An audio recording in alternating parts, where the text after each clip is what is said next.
Hello, what you're about to see is me fitting an adjustable height pickup frame to the back of my Land Rover Defender crew cab. I'm fitting this pickup frame to my Defender because I want to see if it's strong enough to accommodate a roof tent. Because my wife and I are very shortly proposing to go on a camping trip. And if we get a roof tent, I want it to open out towards the rear of the vehicle. Very similar to this setup. I ordered this pickup frame system from eBay. It was about £127. And I've got to say I'm quite impressed with how sturdy it seems to be. It seems pretty impressive for the amount it cost, and so well made. Everything you need to assemble it is supplied in the box. It's even got some brackets or clips or clamps that I assume on a modern type pickup bed they would clip on the rail quite easily. Unfortunately, I can't use them on my Land Rover because my rail system is slightly different. If the top of the bed or the tub was had the profile of a 90-degree piece of angle iron, those brackets would be perfect. The instructions state that I don't have to drill any holes. Unfortunately, to fit this to my Land Rover, holes are going to have to be drilled. Anyway, I start by assembling one of the main bars. It's pretty simple. I just put a telescopic piece in one half of the bar and tighten up the nuts. It's like Meccano. Now I'm going to assemble one of the legs. Pretty simple, it's telescopic. I've determined what height I want the leg, so I just line up the holes and put the bolts in. They're held in place with some square nuts that slide in a channel.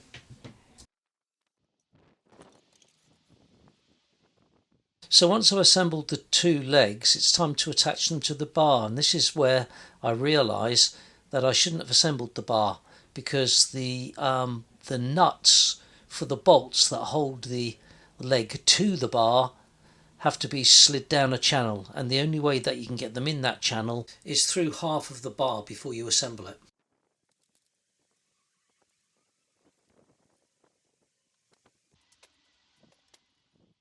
So what I'm doing here is loosely starting the nut and bolt through the top of the leg. The square bolt will slide down a channel in the roof bar itself. These pickup frames are also available at fixed height, and obviously that would be less work to install it. So here I am disassembling the roof bar. You can't quite see it here, but once the roof bar is disassembled, it's quite easy to slide the bolts down into the channel, or should I say the nuts down into the channel, so that they can then be tightened and just to stop them moving around. I've got to say, it seems a very strong piece of kit.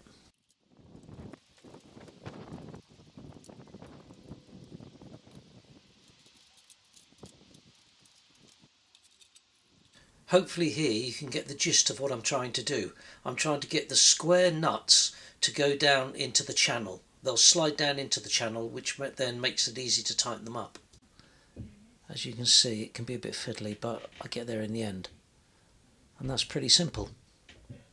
Just do the Allen bolts up, and that will hold it in place. I obviously created myself more work or more time assembling this because I just didn't read the instructions. Unfortunately, my motto seems to be, like most blokes, as a last resort, read the instructions, but I would really advise just having a look at the instructions before you start assembling it to save yourself a bit of time. According to the literature, this rack will hold 363 kilos.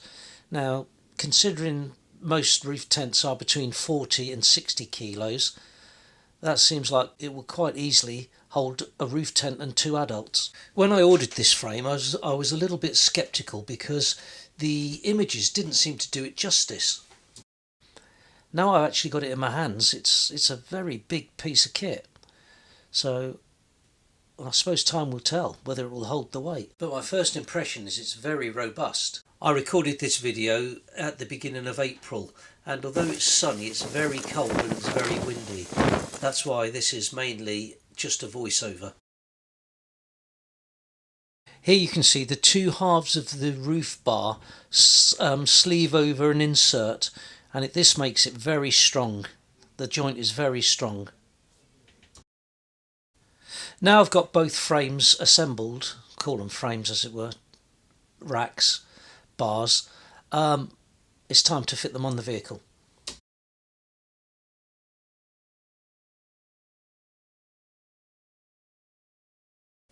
I've already calculated approximately where the legs need to be in order for the bottom parts of the legs to reach the rail of the tub. Supplied are 2 brackets for each frame. I'm not using them in this instance, but they would be very handy if you were carrying ladders or stuff like that. So what I've got left over is 4 brackets and 8 clamps. As you can see here, I've got a cover on the back of my Land Rover at the moment, so I'm going to remove that and the frame and see how the bars fit. It's not going to be textbook the way I fit this pickup frame to the back of my Land Rover, because unfortunately Land Rover pickups are a lot different to modern type pickups. If you've got an old Defender, you'll be very familiar with the term adapt and overcome. Now earlier I mentioned the weight that this rack could hold. Now looking at it, I mean, it seems strong enough, but these welds, I mean, I think they seem a little bit more style over substance. I wonder if anybody can tell me, will these welds be strong enough to hold the weight?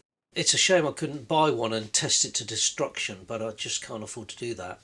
I am thinking about kind of putting some strengthening across to stop the spread, just in case. But if anybody can tell me who's got any knowledge on aluminium welds, are these welds style over substance, or are they actually strong enough to take the weight? If I can just clarify that, I think the frame is more than capable of handling the weight. But if one of the welds fail, well, that's a real problem. As I said before, I can't use the brackets that are supplied to fix the frame down, so I've had to drill holes in the top rail of my tub, if you like, and fix bolts through. And on 4 of those I've had to use riv nuts. On the other 4 I've managed to get a decent nut and washer underneath, so I think the fixing is pretty strong on there. So that's 1 riv nut on each leg and 1 nut and bolt on each leg. I want to refit the old cover, so I've made up this like wooden frame just to support it. I know what you're thinking. What's my wife going to say when she realises I've cut the heads off all of her brooms? I need to fit the old cover because that's the only way I can think that I can stop the rain from going in. And also it'll give it a slight little bit of security as well. As you can see, the cover will go right over the new rack and the kind of wooden frame that I've made up. And then the roof tent will sit on top and kind of sandwich the cover between the tent fixings and the new rack. So unfortunately I'm going to have to puncture the top of the cover, which is a bit of a shame, but this is the only way I could think of doing it.